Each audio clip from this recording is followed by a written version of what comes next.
All right, guys, we got some important new updates for the channel for my outlook with the markets. I'm kind of reinforcing my personal bearish thesis for U.S. equities, especially tech stocks and the NASDAQ.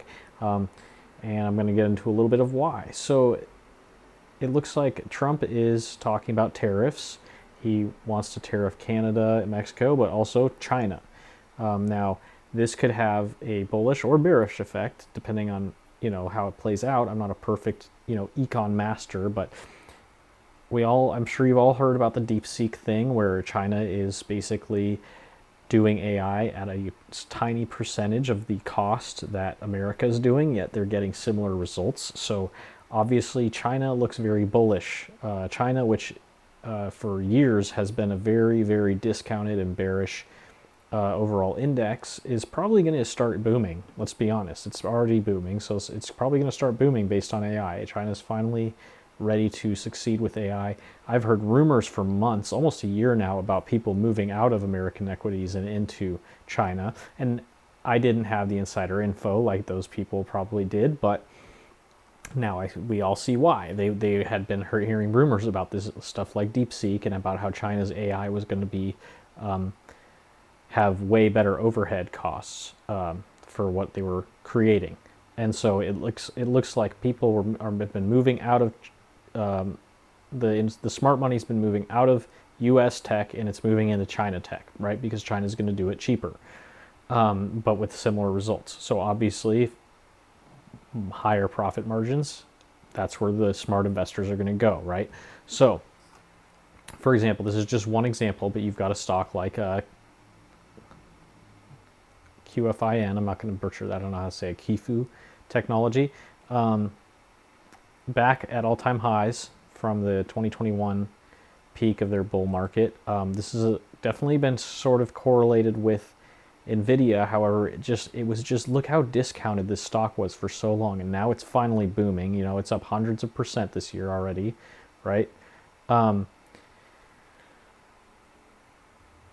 This is still, I think this is bullish. I think this is going to keep going up. Okay, now, not financial advice. Do your own due diligence. I'm not a financial advisor. I'm not telling you to risk your money on this stock. I'm just saying, and I'm not necessarily saying I'm buying this stock. I'm just saying from an analytical perspective, it looks like it's experiencing bullishness, and it looks like it's going to be an industry leader for Chinese AI. So, I could see, and it's right now it's at a third of the price of Nvidia. So now if we compare the two, actually, so I'm going to put QFIN above Nvidia, but first, actually, I'll put Nvidia above. Okay, so Nvidia is this upper one, and this is QFIN. Now you can see that they've been fairly positively correlated, right? But obviously, Nvidia performed a lot better while QFIN lagged. Okay, but now this one, which is in the discount, and this one, which is at the premium, there's going to be probably a sell-off from this one. This one's overbought, and it's going to sell off, and this one's oversold, or it was underbought. I wouldn't say oversold, but underbought, and it's experiencing a bull market. And so there is positive correlation between the moves of these, but what we're seeing here is a very noticeable divergence. So hold on, I'm going to put this one above just so you can see easily. As you can see, Nvidia, boom, cracks, gaps down, right? That's actually, gap downs are actually usually a pretty bearish signal, especially when we've got rate cuts, which to me, that's the biggest signal of an impending bear market is rate cuts, right? So you have Nvidia gapping down while QFIN is pushing up. All right, so that looks like a divergence. And what that divergence is there's a direct relationship between that divergence. So let me see if I can find some sort of proper tool to draw this with, just to help give you a better visual representation or understanding. Is there some sort of a, I don't know. I was hoping to do sort of like a curved arrow, but I don't know if they have that on here. But I'll try to do a curve. Okay, so I wish you could put points at the end of those. But anyway, okay, so look. The money that is selling out of here is probably buying into here, right? Like it's literally you're watching money leave NVIDIA and go into QFIN. I mean, I can't prove that. I'm not seeing who's, orders are anonymous on the market, so we don't know that. You can't prove it for sure, but like it looks pretty reasonable to me to think that this gap down is happening at the same time that money's flowing in and pumping the price of this stock up, right? So obviously, it would have been nice to get in on QFIN. Oops, wrong browser. QFIN early. It would have been nice to be in on it based on the rumors about a year ago, right? Oh, and I misspoke when I said it was up 100% in the past month. I meant in the past year. Sorry. Which NVIDIA was too, but okay, so in the past year, it's up hundreds of percent, right? But again, coming out of a very long consolidation range. And what is this? How does this connect to what I taught about the way that institutions manipulate price a few weeks ago? They acquire a massive position at a discount if they're buying, for example.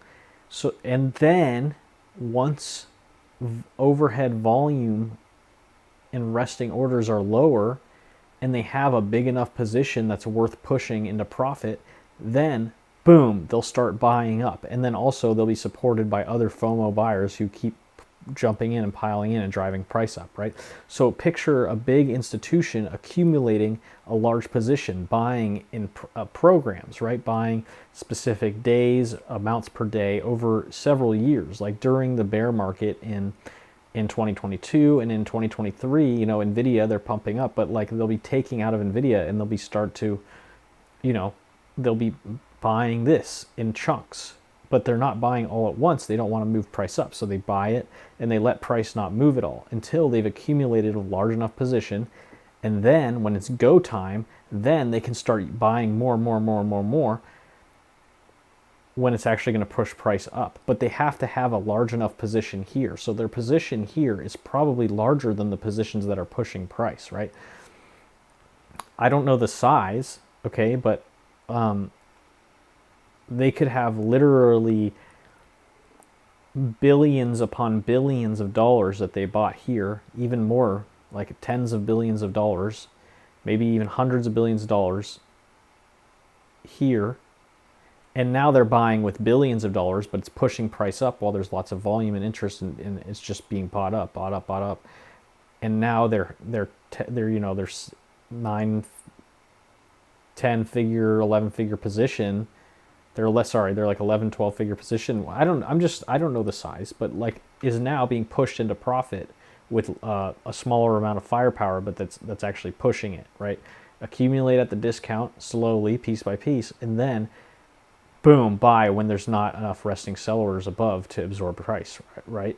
When resting sell orders will get absorbed by increased buying, then your big position goes into profit, right? But you're not doing the majority of your buying here. You were doing all your buying here, and now you're pushing price up into profit. Anyway, I said it like 3 times. But anyway, so that's kind of my video for today. Is I think tariffs, obviously, again, by putting tariffs on China, we're dipping into their pockets and their productivity. So our government is making money off of the AI boom from them. However, if their tariffs deter Chinese imports coming into America, and that China finds other buyers in other countries, then losing China's business, in my opinion, is really bearish for America, because that means you're losing in a competition with them. Because I don't think you're going to beat China in terms of like all the stuff that they're selling. They're just selling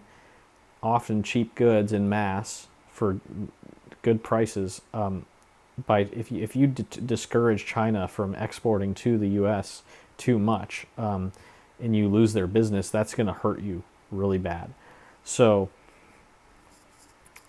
this is my 2 cents for the day. I think China's very bullish for the first time in a long time. Or well, I mean, it was bullish this past year, but it's looking very bullish where the U.S. is looking bearish, right? So they're I think there's a negative correlation that is getting stronger between these two countries and their tech race. So it looks like China's going to take a big leap it has taken a big leap ahead in the tech race, and how United States responds to that, whether they embrace China or they reject China, is gonna determine how much money the U.S. can make. And think about this: isn't it convenient that this is all happening during like the TikTok ban and all that stuff? It's funny that like China's coming out and saying, okay, you want to ban TikTok, and I personally, I don't use TikTok, I don't really like it, but just from a business perspective, like, it doesn't make much sense to ban it. But anyway, I think it's a stupid act, and stupid app, and it makes people kind of stupid. But from a business perspective, there's no reason to ban TikTok, right? But so as soon as TikTok gets banned, now DeepSeek takes over, and China's basically, it's almost like China's saying, like, we don't need you, United States. Like, we don't need you. We can do this on our own. We'll take over the world without you guys. So to me, that's like, U.S. needs to be on board with China if they want to profit and prosper with the elite of China. We have to be allies with China.